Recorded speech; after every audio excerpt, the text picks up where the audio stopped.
Hey guys, we're glad. Thank y'all so much for helping us out here. And we're talking about parenting. And so, real quick, introduce yourselves to me very quickly, and tell me about how old your kids are and where they are in their stage of life right now. Well, I'm Laurie, and I'm Chris's mom. And I'm Bob, and I'm his dad, thankfully. We have 3 kids. Robert, he's 39. He will be 40 in 2 months. And Chris, who's 38, and Llewellyn, who's 35. And you got grandkids too, don't you? 8 of them. 8 of them. All right. Awesome. From 15 down to 2.5. So you guys are experienced parents. You saw 3 raised kids. How did y'all pray for y'all's kids when they were younger? Probably the first thing we did was to begin to pray that they would be raised up in the nurture and admonition of the Lord. And we define that to be young men and women who would follow God and would see the reality of prayer as it played out in their lives in actual actions and activities. What started y'all praying? Why did y'all start? Was there something that happened that made y'all start praying for them? Oh, it started really early. I think because Bob and I were both so,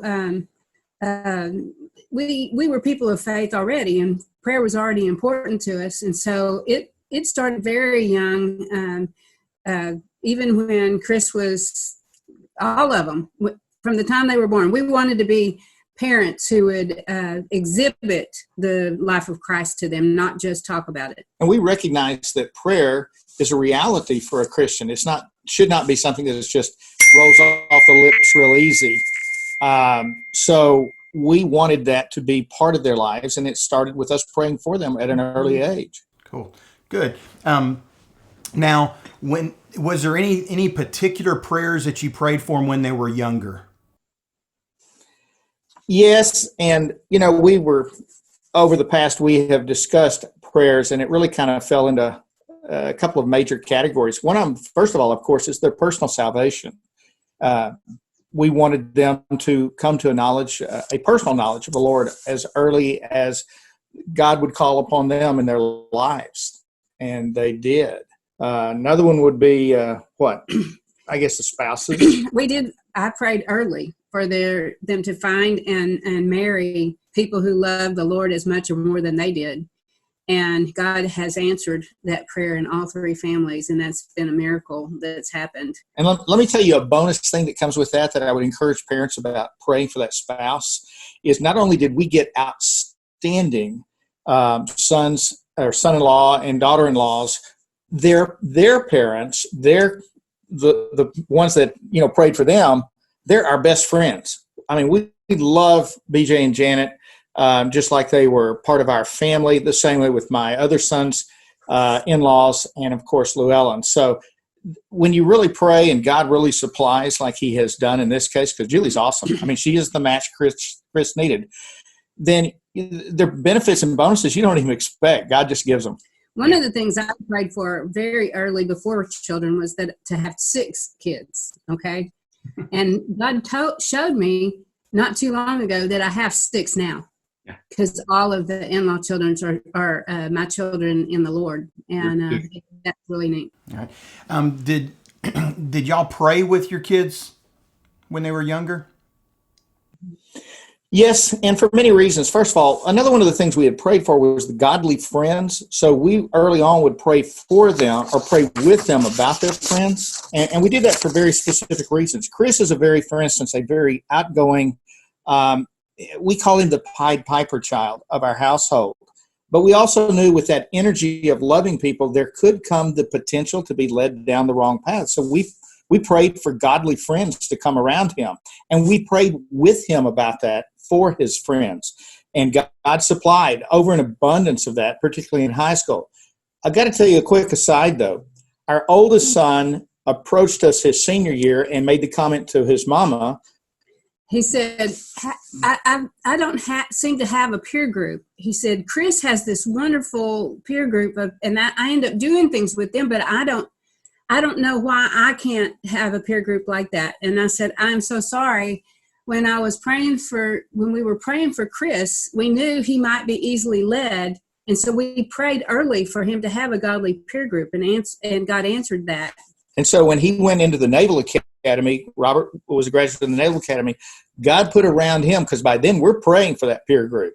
Yeah. God then answered that prayer and put some of the godliest young men, as well as a sponsor family that was very godly, put him active in other organizations that were very faith-based, and led Robert into a very, very godly life. So we learned the power of praying for those friends. Mm-hmm.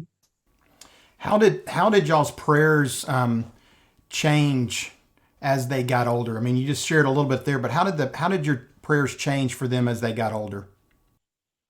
We tried, even from the time they were junior high, to hand off decision making and help them to become leaders in their own right, to become independent thinkers and not just. So we prayed as they got older for that leadership role in their lives. And I can honestly tell you that God has truly answered that in all three of my children's lives. Yeah, my specific prayer was that God would raise them to be very godly, very spirit-centered and biblically centered and principled leaders. And we can look back now and say, wow, God answered that one in spades. He just answered that prayer totally. Now, Laurie, there's a specific prayer that you prayed for Chris. Can you share, when did you start praying that prayer, and what was that prayer? He was pretty young, because Chris was my child who pushed every limit you could push.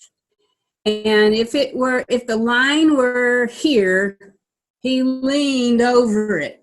Can I interject the story, yeah. And then you come back? We get our first time ever away with a sitter to stay with the kids. And as we left, I told her, I said, I'm going through the personalities. I said, now, when I got to Chris, I said, now this one, within an hour, he's going to see where your fence line is. So you better set it early. He's going to come up to your fence line. And like Laurie said, he's going to push.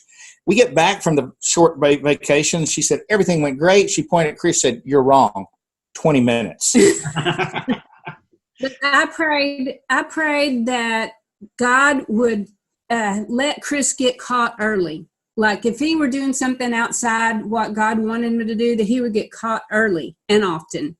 Because if you get caught early, you don't end up in a lifetime of bad habits, because you get disciplined by the Lord. And so I really did pray that, and I have told him that on occasion. Can you keep praying that for me?